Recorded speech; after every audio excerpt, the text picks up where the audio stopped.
আসসালামু আলাইকুম এভরিওয়ান, আপনাদের স্বাগত। শবে বরাত স্পেশাল আজকের এই রেসিপিটি দেখার জন্য। আজকের আয়োজনে আপনাদের জন্য নিয়ে আসছি খুব সহজে তৈরি রেসিপি, মজাদার একটি হালুয়া রেসিপি। আর আজকের হালুয়ার তৈরি করে দেখাবো বুটের ডাল দিয়ে। তার সাথে আতপ চালের রুটি, খুবই তুলতুলি ও নরম। চলুন কথা না বাড়িয়ে শুরু করা যাক। হালুয়া তৈরি করার জন্য প্রথমে নিয়ে নিচ্ছি 1 কেজি বুটের ডাল। আপনারা আপনাদের প্রয়োজন অনুযায়ী নিয়ে নিতে পারেন। বুটের ডাল নিয়েছি। নেওয়ার পর পরিমাণ মতো পানি দিয়ে ডালটাকে এইভাবে আমি সারা রাতের জন্য ভিজিয়ে রাখবো। সারা রাত ভিজিয়ে রাখার জন্য দেখবেন ডালটা কিন্তু ফুলে ডাবল হয়ে যাবে। তো সারা রাত ডালটা পানিতে ভিজিয়ে রাখার পর কয়েকবার পানি দিয়ে ভালো করে পরিষ্কার করে নিয়েছি এবং বুটের ডাল থেকে পানি ঝরিয়ে নিয়েছি। এখন ডালটা সিদ্ধ করার জন্য চলে যাচ্ছি। বুটের ডাল দিয়ে দিচ্ছি, সাথে আমি দুধ দিব এবং পানি দিব। আপনারা চাইলে শুধু দুধ বা শুধু পানি দিয়ে সিদ্ধ করে নিতে পারেন। এখানে আমি শুধু দুধ দেইনি, পরিমাণ মতো পানি দিয়েছি। দিয়ে দিব কিছু পরিমাণ গরম মশলা। এখানে দিয়ে দিচ্ছি 2টি তেজপাতা আর কিছু পরিমাণ দারচিনি, 2টি এলাচ। তবে আমার কাছে মনে হয় হালুয়া তৈরিতে ডালটা দুধ দিয়ে যদি সিদ্ধ করা যায়, হালুয়া অনেক টেস্টি ভালো আসে। একটু নেড়েচেড়ে ঢাকনা দিয়ে ঢেকে বুটের ডালটা সম্পূর্ণভাবে সিদ্ধ করে নিব। আর চুলার আঁচটা মিডিয়াম আঁচে রাখতে হবে। সিদ্ধ হতে বেশি সময় লাগবে না, যেহেতু আমি সারা রাত বুটের ডাল ভিজিয়ে রেখেছিলাম। ডালটা সিদ্ধ হয়ে আসার আগ পর্যন্ত এইভাবে অনবরত নেড়ে দিতে হবে, না হলে নিচে লেগে যাওয়ার চান্স থাকে।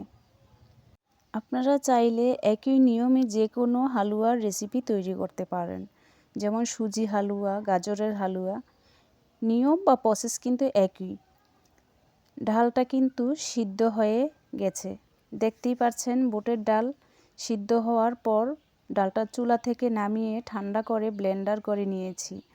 আর ব্লেন্ডারের সাহায্যে কিন্তু ভালোভাবে ব্লেন্ড করে নিতে হবে, যেন দানাদার না থাকে, অর্থাৎ এটা যেন অনেকটাই স্মুথ হয়। এখন চলে যাচ্ছি হালুয়া রান্না করতে। চুলায় কড়াইয়া বসিয়ে দিয়েছি, দিয়ে দিচ্ছি সয়াবিন তেল। আপনারা চাইলে ঘি ব্যবহার করতে পারেন, কিন্তু আমি প্রথমে সয়াবিন তেল দিয়ে নিচ্ছি, পরে ঘি দিয়ে দিব।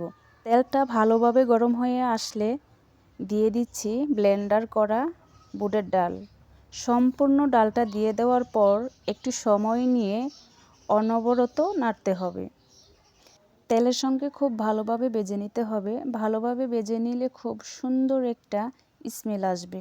অনেকেই এই ডালের মিশ্রণে সম্পূর্ণ ঘি ব্যবহার করে, কিন্তু আমি শুধুমাত্র শেষের দিকে ঘি ব্যবহার করব। আর আপনারা চাইলে ঘি ছাড়া তেল দিয়েও তৈরি করতে পারেন। ডালের মিশ্রণটা ভালো করে ভেজে নেওয়ার পর দিয়ে দিচ্ছি 1/2 কেজি চিনি। মিষ্টিটা আপনারা আপনাদের টেস্ট অনুযায়ী দিয়ে নেবেন। চিনিটা দিয়ে দেওয়ার পর ভালোভাবে মিশিয়ে নিচ্ছি। চিনি দেওয়ার পর দেখবেন চিনিটা গলে যাবে এবং হালুয়ার এই মিশ্রণটা পাতলা হয়ে আসবে। দিচ্ছি সামান্য পরিমাণ লবণ, কারণ যে কোনো মিষ্টি খাবারে সামান্য পরিমাণ লবণ দিলে টেস্টটা ভালো আসে। এখন দিয়ে দিব এলাচ। অনেকেই কিন্তু এখানে গুঁড়ো এলাচ ব্যবহার করে, আমি গুঁড়ো এলাচটা দেইনি। আমি 4টি এলাচ দিয়ে ভালোভাবে মিশিয়ে নিচ্ছি সুন্দর একটা ফ্লেভারের জন্য। এরপর দিয়ে দিচ্ছি সামান্য পরিমাণ ফুড কালার, হালুয়াটার একটা কালার নিয়ে আসার জন্য। তবে এটা অপশনাল, আপনার কাছে ভালো লাগলে দিবেন, ভালো না লাগলে বাদ দিতে পারেন, এতে কোনো টেস্টের ক্ষতি হবে না। দিয়ে দিচ্ছি 1 কাপ ঘি। যখনই দেখবেন কড়াইয়া থেকে আপনার ডালের মিশ্রণটা আস্তে আস্তে উঠে আসতেছে, লেগে যায় না, তখনই 1 কাপ ঘি দিয়ে দিবেন। তবে ডালের মিশ্রণটা কড়াইতে দেওয়ার পর খেয়াল রাখতে হবে নিচে যেন লেগে না যায়। হালুয়ায় গুঁড়ো দুধ দিলে টেস্ট দ্বিগুণ হয়ে যায়, তাই দিয়ে দিচ্ছি গুঁড়ো দুধ। আর গুঁড়ো দুধ দিয়ে ভালোভাবে নেড়ে নিতে হবে যেন নিচে না লেগে যায়।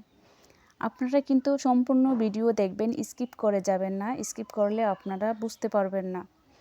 এভাবে যখন হয়ে আসবে, কড়াই থেকে উঠে আসবে, লেগে যাবে না, তখন বুঝতে পারবেন হয়ে আসছে। দেখুন অনেকটাই কিন্তু শক্ত হয়ে গেছে। এখন তুলে নেওয়ার পালা। হালুয়া হয়ে যাওয়ার পর চুলা থেকে নামিয়ে সাথে সাথে সেট করতে হবে। যেহেতু আমি এই হালুয়া বরফি আকারে কেটে নিব, সেজন্য প্রথমে একটা ট্রেতে সামান্য ঘি দিয়ে ব্রাশ করে নিচ্ছি। তারপর হালুয়ার মিশ্রণটা ট্রেতে নিয়ে নিলাম। একটা স্প্যাচুলার সাহায্যে ওপরে এবং সাইডের অংশটা সমান করে নিচ্ছি। চেপে চেপে সমান করে নিতে হবে, একটু ধৈর্য ধরে সময় নিয়ে। এইভাবে ঠিক চেপে চেপে সমান করে নিতে হবে। ওপরের অংশটা সমান করে নেওয়ার পর আমি কেটে নেওয়ার প্রস্তুতি নিচ্ছি। আর এই কাজটা করতে হবে হালুয়া কিন্তু গরম থাকা অবস্থায়, কারণ হালুয়াটা ঠান্ডা হয়ে গেলে শক্ত হয়ে যাবে, সেক্ষেত্রে কেটে নিতে সমস্যা হবে। এইভাবে বরফি আকারে ছোট ছোট করে কেটে নিতে হবে। এভাবে ঘুরিয়ে ফিরিয়ে কেটে নিতে হবে। আপনার পছন্দ অনুযায়ী কিন্তু আপনি কেটে নিতে পারেন। এখন এ পর্যায়ে দিয়ে দিব ওপর থেকে নারকেলের কোকোপিট। এই নারকেলের কোকোপিট আপনারা মুদি দোকানে পেয়ে যাবেন। আসলে এই হালুয়াটা অনেকটাই সুন্দর লাগবে এই কোকোপিট দেওয়ার কারণে। এভাবে ওপর থেকে কোকোপিট দিয়ে হাতে চেপে চেপে লাগিয়ে নেবেন। বেশি চাপ দেওয়া যাবে না, হাতে একটু আলতোভাবে চাপ দিলে হয়ে যাবে। এখন এক একটি করে তুলে নেওয়ার পালা। এইভাবে এক এক করে তুলে নিব, সাবধানে যেন ভেঙে না যায়। দেখুন কতটা অসাধারণ লাগতেছে, খেতেও কিন্তু অসম্ভব মজা। যে একবার খেয়েছে সে বারবার খেতে চাইবে। এইভাবে আপনারা এক এক করে তুলে ডেকোরেশন করে নেবেন। যেহেতু শবে বরাত, তাই এই শবে বরাতের জন্য কিন্তু হালুয়া এবং রুটি তৈরি করছি। আপনারা কিন্তু সম্পূর্ণ ভিডিও দেখবেন, স্কিপ করবেন না। আমার হালুয়া হয়েছে, এ পর্যায়ে আমি তুলতুলে আতপ চালের গুঁড়ো দিয়ে কীভাবে ফুলা ফুলা রুটি তৈরি করে নিই আপনারা ধৈর্য সহকারে দেখে যান। অনেকেই রুটি তৈরি করলে কিন্তু ফুলে না। এখন আমি একটি চুলার মধ্যে কিছু পরিমাণ পানি দিয়ে সামান্য পরিমাণ লবণ দিয়ে ফুটিয়ে নিব। পানি যখন এভাবে ফুটে আসবে দিয়ে দিব আতপ চালের গুঁড়ো। আতপ চালের গুঁড়ো সিদ্ধ করে নিয়ে, যেহেতু আমরা রুটি বানাবো সিদ্ধটা ভালোভাবে করতে হবে, সেজন্য একটি চামচের সাহায্যে ভালোভাবে নেড়েচেড়ে মিশিয়ে নিতে হবে। এভাবে মিশানো হয়ে গেলে কিন্তু একটা ড্র তৈরি হয়ে যাবে। দেখুন ড্র কিন্তু সিদ্ধ হয়ে গেছে। এ পর্যায়ে উঠিয়ে নিয়ে এভাবে বেলে রুটি বানিয়ে নিব। রুটি যখন এইভাবে হয়ে আসবে, খেয়াল রাখবেন আপনারা রুটিটা যেন ভারী না হয়, একদম পাতলা করবেন। পাতলা হলে হয় কি রুটিটা অনেক সুন্দর করে ফুলে।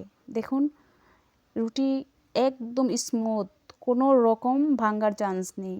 দুই হাতে চাপ দিলেও কিন্তু ভাঙে না। খুব সুন্দর হয়েছে রুটি। এ পর্যায়ে মাটির তাওয়াতে ছেঁকে নিব। শুধু একটু খেয়াল করুন কি সুন্দর করে টুপির মতো ফুলে যাচ্ছে। আমার এই ভিডিও যদি আপনাদের কাছে ভালো লাগে অবশ্যই আপনারা আমাকে ফলো করবেন এবং লাইক কমেন্ট শেয়ার করবেন। আর আপনারা চাইলে